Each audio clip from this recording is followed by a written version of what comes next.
Welcome to another episode of Classics Revealed on the Fast Lane Car, and today we have quite the eclectic car collection because the owner of the car we're going to profile also owns several others. So let's start with this. This is a 2013 Mazda Speed 3. A lot of torque steer, a lot of horsepower, but come this way. Check this out. This is a 1991 Bentley Turbo R. Now behind that garage door is a car that if you watch Top Gear or even Mr. Bean, you'll be very familiar with. Coming up next on Classics Revealed, where we open up this garage and show you what's behind the magic door.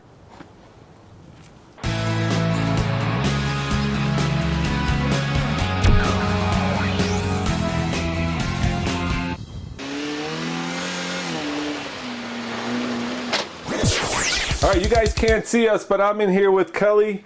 And Kelly, tell me what we're holding on to right now. What car is this? This is a Volkswagen kit car that's a model of a 1937 Bugatti Type 35. But that's not the car we've come here to see. Open, says me.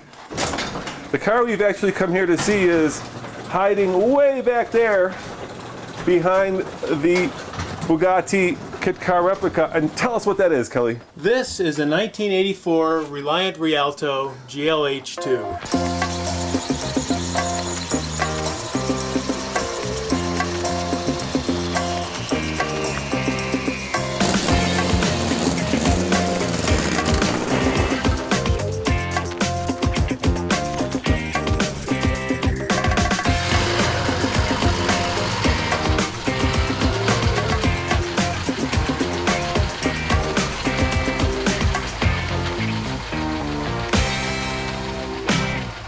All right, so of course the joke of this car, Kelly, is that it only has 3 wheels. So well, it's always Roman, flipping over and it's always rolling.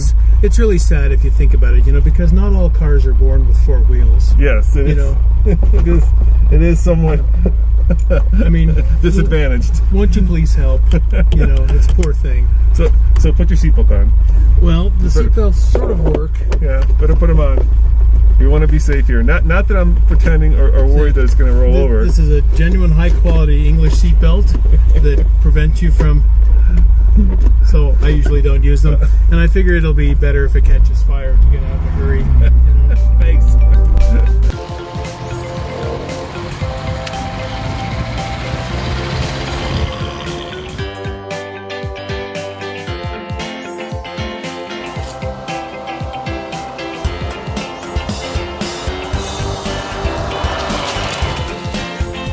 This is a 1984 Reliant Rialto GLH2. GLH? Goes like hell? I guess so. I'm not sure where the GLH comes from, but the 2 was actually the second model of the series that they had, and that had the higher compression engine, a little more horsepower. They changed some of the suspension stuff around and made the body more aerodynamic so that it would actually go faster down the freeway. So this is the hot rod of the Reliant family. Indeed. Yes, now, indeed. People probably know the Robin. Where does this fit into that? This car fits in the production series right in the middle of the Robin. They made Robins before this car and after this car, and the Robins that they made after this car incorporated all the design features that this car brought about. And this is like the fancy one, right? You've got like luxury features like a heated rear window. I do indeed, and on a car like this you really want to have that rear window heater because it'll keep your hands warm when you're pushing it. Yeah, and but it's got a clock in it, it's got a nice interior, it's got a heater, 2-speed window wipers, which for a car that's 30 years old, that was actually kind of a big deal back in the day. And how many cc's? 850? It's 850 cc's. It's 10.5 to 1 compression ratio. Okay. And I'm getting in the 50s, 55, 60 miles to the gallon with it. And the English DOT department says they got 73 at a constant 56, with their organized, their scientific kind of run. But I get in the 50s with it all the time. It's great. And how many speeds? How many gears? It's got a 4-speed and reverse, of course. And 4 cylinders. 4 cylinders. And it's water cooled. The engine's in the front. Yep. And the front wheel is really far forward, so technically it's a mid-engine. If you want to stretch it that far, why not? And the differential's in the back, and it's got a regular 4-speed, and the 4-speed is really nice. It's got a little snick to it when you shift, and it's really a very pleasurable little car to drive. Now, of course the joke is that these always flip over, but yes. You said they really don't flip over. No. No? And actually, if you go on the Reliant website, Top Gear had to do quite a bit of engineering to the cars they used in terms of tire pressure and weights and all that kind of thing to get the cars to do what they did. Really? To get it to Yeah. flip over? Because Yeah. it doesn't want to flip over, you're No, saying? they don't want to flip over.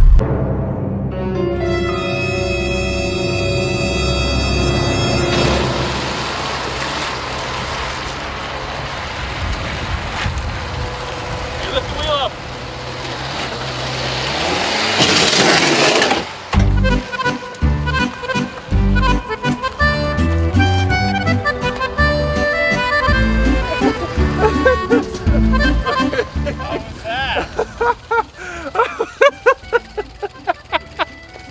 All right. You need another take?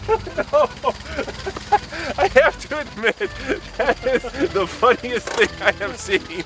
Are you okay? I'm fine. Are you worried? A little. Yeah. That was hilarious. Did you hurt the car? It didn't sound good. Come on with me, Tommy. Let's see. How does it look? It looks fine. Any damage? Woohoo! Oh, there is some damage. Oh no, we scratched it. Oh, we did do some damage. Got a little road rash in the front. We did get some road rash. Come over here. I'm sorry. I didn't mean to have you No, damage your car. It's like scars, you know, chick stick scars.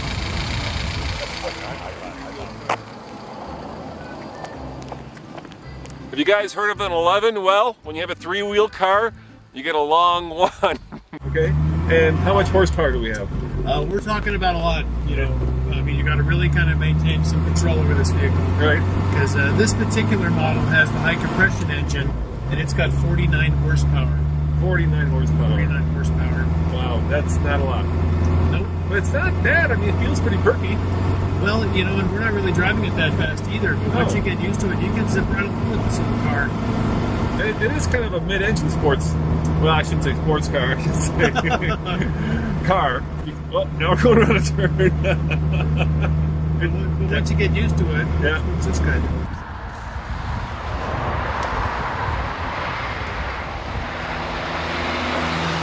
Tell me, how did you come about getting a Reliant Rialto 2? Not one, Rialto 2. Well, I've got a lot of friends in the car business who are always buying and selling cars. Yeah. And they know that I like quirky stuff. Yeah. You know. And so when they heard about this car, I heard about it through the grapevine. And we made a four-way car trade with some Carmen Gias and a couple of MGs. Yeah. And when all the smoke cleared, this was my consolation prize. And the guy actually had to give me this and $500 for me to get to take it because, you know, it was a box of parts. I didn't know what I was getting. And so we got the car home and did an inventory on it. My friend Ted came over and he and I looked at it and we thought, well, let's give it a shot. So ordered a bunch of parts from England. Most everything's available. And apparently they make quite a few of these overseas. And so we could get everything we needed, and it took me about a year, and we got it running, and the rest is history. Now, of course, people make fun of it because they tend to go on two wheels. Have you ever had it on two? Not that that ever happens. It seems like, you know, that's always been the brunt of the Mr. Bean joke and the Top Gear joke, but when you actually own the thing, it's more fun and more reliable than that, isn't it? Absolutely. You know, when we first got this car, we thought, you know, there's no way you can drive this car without wearing a pair of clown shoes. Yeah. But really, in everyday driving and moving the car around and just using it every day, it's been a lovely little car. We've just really enjoyed the heck out of it.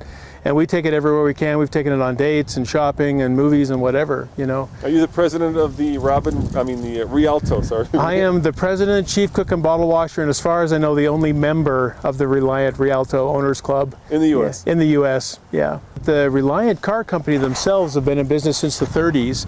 The first cars they made had a little cycle car front end with a canvas body on the back. And but how many of these they made, I don't really know. Now, it's made of fiberglass, right? It is made of fiberglass and it has a metal frame underneath it. So it gives you a little more rigidity. Yeah, yeah. And what's your favorite part of owning this car? Just all the looks and the joy that it brings to people. I mean, this car, everybody loves it. For example, I was driving in traffic the other day and I got surrounded by a bunch of motorcycle guys, a bunch of Harley guys, and they were all pointing and laughing, and they're all, you know, biked up and everything, you know. And I was teasing the one guy, I said, well, I don't know what you're laughing about. You've only got two wheels, right? And they were all laughing, and they all took it in good spirits.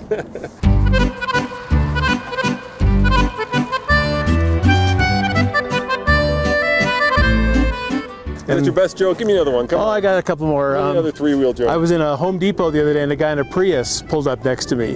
And when you park a Prius next to this car, Prius looks enormous. And so I got out and the guy was looking at the car and I said, God, I can't believe you Prius owners that drive these huge, bulky, gas hog vehicles, Don't you have any concern for the environment? Yeah, with four wheels. Come on. He started laughing.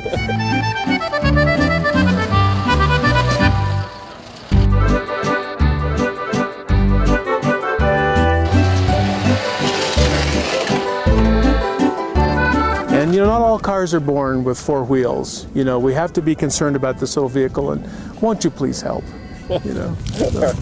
Thank you very much. You're welcome, Roman.